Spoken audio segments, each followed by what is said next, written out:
जैसे कि कारगिल युद्ध के दौरान भारत के लिए इजराइल खड़ा हो गया था, वैसे ही आज यूक्रेन युद्ध के दौरान रूस के लिए ईरान खड़ा हुआ है। और जैसे भारत की मदद करी थी इजराइल ने, दुनिया के मना करने के बावजूद भारत को इमरजेंसी में हथियार सप्लाई किए थे, जैसे कि गाइडेड बॉम्ब्स, जिसकी मदद से भारतीय वायुसेना ने, जो बहुत सारी ऐसी पीक थी जो बहुत ज्यादा ऊंची थी, वहां पर ऐसे मिलिट्री एक्शन नहीं किए जा सकते थे, वहां पर इजराइल के गाइडेड बॉम्ब ने काम किया था और उन चेक पोस्ट को छुटाया था पाकिस्तानी सेना के कब्जे से। वरना अगर वो गाइडेड बॉम्ब नहीं होते तो शायद हमारे सैनिकों के हताहत होने की संख्या और ज्यादा बढ़ती।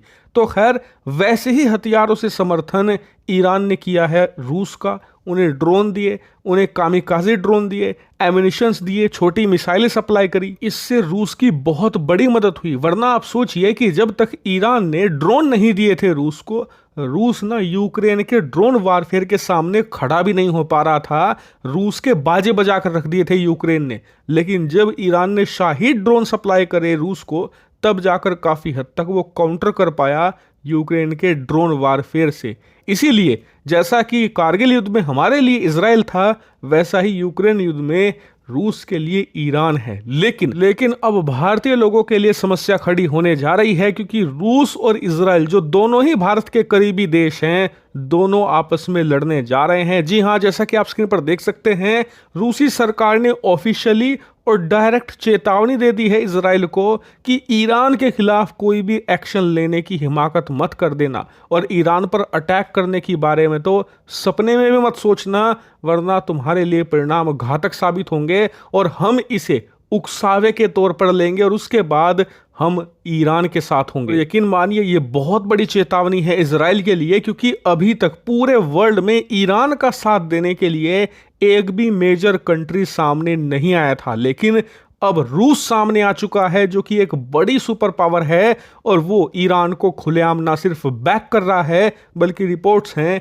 कि उसने ऑलरेडी कुछ जो रिजर्व हथियार हैं वो भी सप्लाई करने शुरू कर दिए हैं ईरान को। और इतना ही नहीं, हाल ही में ईरान के जो राष्ट्रपति हैं वो दौरे पर गए हैं रूस के, और उसमें रूस ने वादा किया है ईरान से कि अगर तुम पर सीधा अटैक करता है इजराइल, तो हम तुम्हारी हर तरीके से मदद करेंगे, और हो सके तो जो हमारे मिलिट्री एसेट्स हैं मिडिल ईस्ट में, उनका भी इस्तेमाल तुमको करने देंगे। ये ईरान के लिए भी एक बहुत ज़्यादा ह्यूज सपोर्ट की बात है, क्योंकि अभी तक ईरान दुनिया में पूरी तरीके से अकेला था। लेकिन रूस के उसके साथ जुड़ने से एक ना सिर्फ मोरल सपोर्ट मिल रहा है ईरान को, बल्कि ये भी इंश्योर हो गया है कि अगर वो डायरेक्ट युद्ध में जाएगा तो एक बहुत ही मेजर कंट्री उसको बैक करेगा, और अमेरिका का जो प्रभाव है, अमेरिका की जो सपोर्ट है इजराइल को, उसे टक्कर देगा। हालांकि इजराइल का इस पर क्या रिस्पॉन्स है, तो देखिए, इजराइल है, वो ना तो अमेरिका से डरता है, ना रूस से, ना वो चीन से डरता है, ना यूरोप से। अमेरिका तो बल्कि इनका समर्थन कर रहा है, इसके बावजूद ये अमेरिका की नहीं सुनते।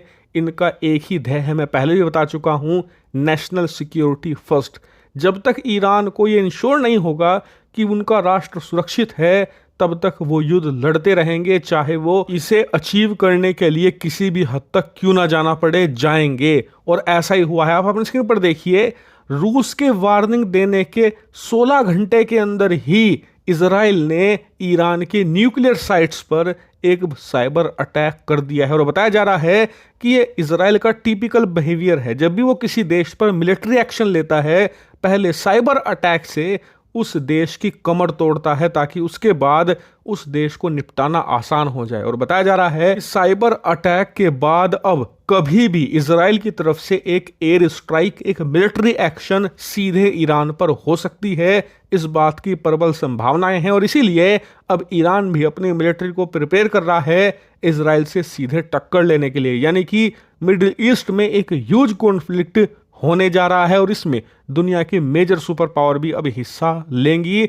और इसीलिए भारत को भी अपने कार्ड तैयार रखने होंगे, क्योंकि ये बात भले ही आपको बुरी लगे, लेकिन जो देश दूसरे देशों की दुर्घटनाओं या फिर घटनाओं में संभावनाएं ढूंढता है, वही राष्ट्र कामयाब होता है। और इस समय का जो भारत है, वो कभी नहीं चूकेगा इससे फायदा उठाने में।